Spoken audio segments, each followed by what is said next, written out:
Bonjour à tous, bienvenue à ce deuxième épisode de Je réouvre mon resto après des longs mois de fermeture. Nous sommes évidemment heureux de nous retrouver ici chez notre ami et client Terrasse et Marmite pour un petit tuto comment on remet sa machine à café en route avant d'appeler Gonéo. On va commencer par la première chose, c'est la remise en route. Vous avez à chaque fois deux positions sur la machine. Position 1 pour commencer, la machine va juste s'allumer. On entend un petit bruit, c'est la pompe qui se re-remplit. Donc là on va la laisser, d'accord? La chaudière se remplit. On n'entend plus de bruit, c'est maintenant le moment de la passer ici sur 2. Et là on est parti pour une petite demi-heure de chauffe, à peu près le temps que la chaudière se remette en ébullition. Donc pendant ce temps-là on va pouvoir faire d'autres choses. On ouvre un tout petit peu la vapeur au cas où c'est une électrovanne qui est restée coincée. Et ça devrait être tout bon. Alors pendant que la machine se remet en chauffe, on va utiliser le temps en bon escient.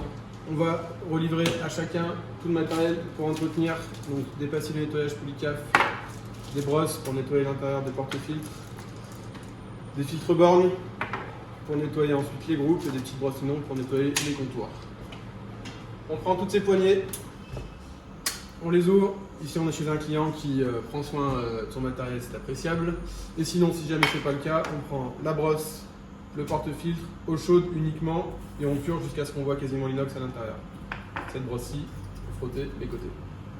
On va en profiter aussi pour faire un petit coup de nettoyage au moulin. Donc, le café grain qu'il y a ici, on va l'enlever évidemment parce qu'il s'est largement oxydé pendant tous ces mois. On vient fermer la trémie avant, très important. Hop, et on enlève la trémie. Bon, pour ceux qui veulent le garder et faire des tiramisu, on peut toujours, évidemment, le récupérer. La trémie, c'est bien aussi de lui mettre un petit coup de lavage. Donc ça, éponge tout simplement, eau chaude, un peu de produit, et on le laisse sécher. Alors ensuite, on vient vider, pour le cas d'un moulin bar doseur, la réserve de café moulu qui est à l'intérieur. Ça c'est pareil. Ça va bien apporter de très bon. Et vous faites ça jusqu'à ce qu'il n'y en ait plus. Et on revide dans le moulin.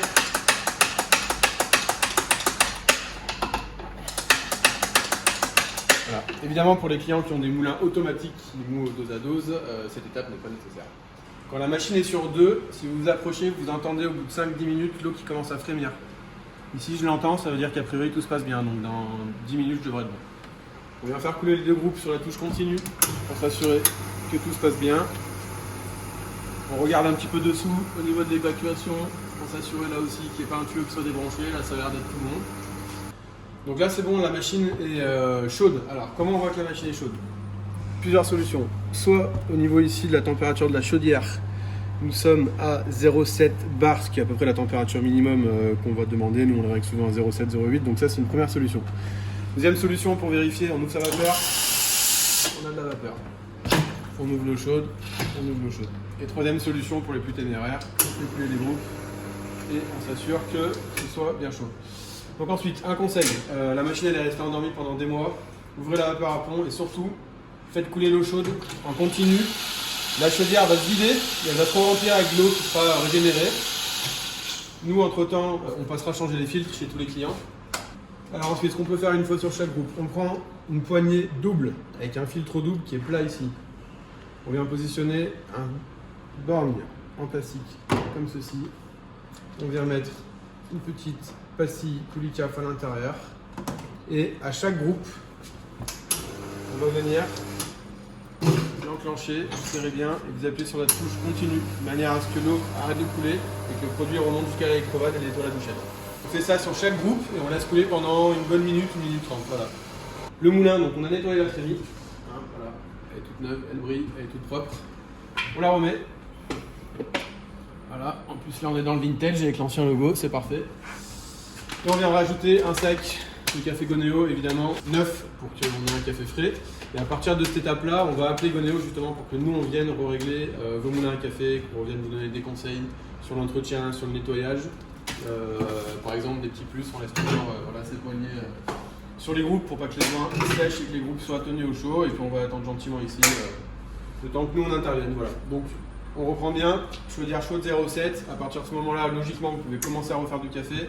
Pour des moulins bar doseur, si vous voulez en reboire, vous pouvez remoudre et voir ce que ça donne. Pour des moulins automatiques, vous pouvez tester aussi. Et en fonction du goût, vous nous appelez. Voilà. C'est possible et c'est même probable que la machine, ayant été endormie un petit moment, les premiers cafés vont pas être formidables. Donc clignez bien les perfos comme je vous l'ai montré tout à l'heure.